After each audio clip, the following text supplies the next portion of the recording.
Hello everybody, hi, this is Sandra Otten with ReasonableDiet.com, www.reasonablediet.com. Making this video today because I promised several of you that I would offer you a free mini course called 5 Things You Must Know Before Starting Any Diet, and I thought you might be wanting it right up front instead of a drip system in email. I'm just going to give it all to you at once today. So the first thing that you might want to know before starting any diet is there is no right diet, so stop looking for it. That's the first must know. All you need to do is to look for your path of least resistance. What are you resistant to? Okay, eliminate those, and then what's left? What are you willing to do? That's the real question. What do you have knowledge about? What can you do today? You are not going to find the one right diet that's going to work for you forever. So stop looking for it. There is no one right diet. Your diet will change over the course of probably over the course of your weight loss, certainly when you move into maintenance, and over the course of your lifetime, you're going to follow different diets. It's one of the things we sort of come to accept at Reasonable Dieting is that we will always be on a diet. Other people say, well, I'm never going to be on a diet. It's just going to be a lifestyle change. The problem with lifestyle change idea is that there's often not enough structure to them to get you any momentum going, and so you sort of drift off and lose interest. So following a diet and then moving into a lifestyle change is a fine way to do it. I can teach you all about that, but the thing that I want you to know is, number one, you must know that you need to look for your path of least resistance. There isn't one right diet that's just going to be that perfect for you. Just get started, right? You can always transition, which I'm going to talk to you about in a minute. 2, you must diet from the bottom up. What does that mean? Well, the bottom up is just the calories in, calories out. Not that you have to count calories, not necessarily, although calorie counting is a good way to lose weight.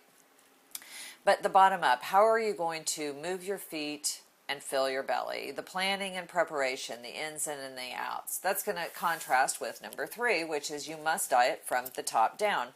So the top down is your head and your heart, your spiritual and emotional self. How do you take care of your spiritual needs, your emotional needs, without overeating and contradicting your goals? When you're dieting from the bottom up, counting calories, following a structure, whatever you're doing, you're going to find sometimes when you are resistant to it, and it's going to give you the opportunity to ask why. What's going on with me right now?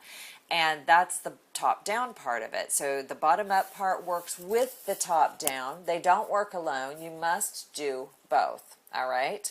So far we have that you must not look for the perfect diet. Instead, look for your path of least resistance and diet from the top down and the bottom up. And then, number 4, I had to take my cheat sheet over here. Number 4, you will do what the pack does. Have you read Brian Wanson's book, Mindless Eating? Well-researched book about human beings and why they eat what they eat. And you know what? We are pack animals. We will do what the pack does, which explains a lot of things about this society, doesn't it?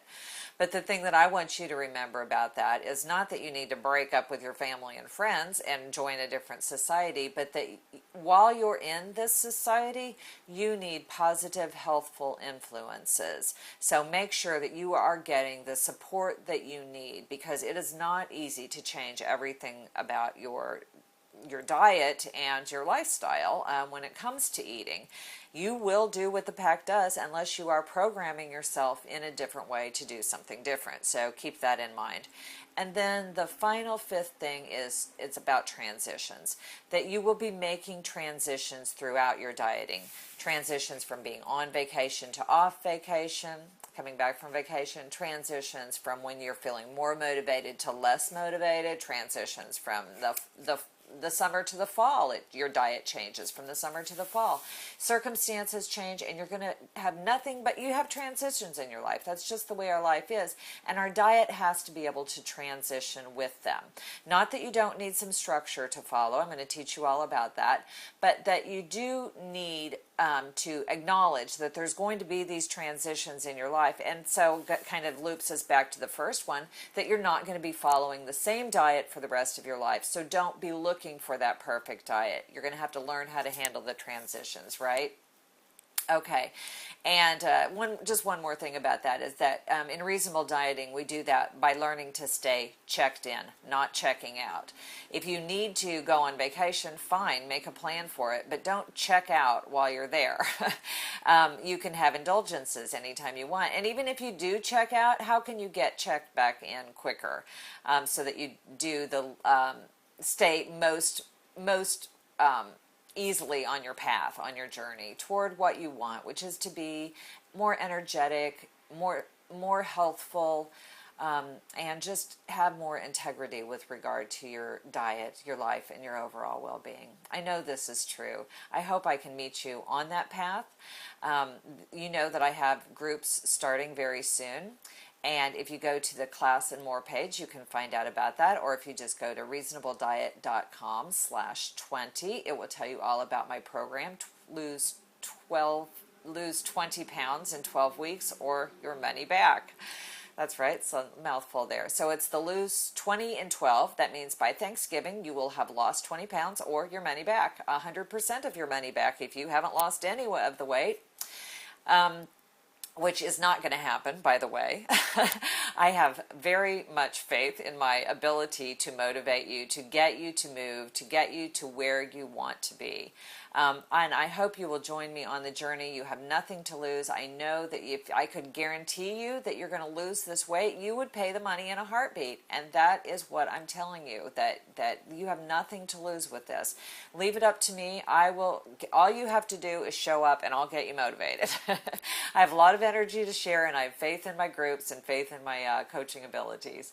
And I hope that I will be on the journey with you. I hope to meet you and to help you reach your goals and to be on the path with you. Hoping for peace in the world, wishing you peace of mind. Namaste.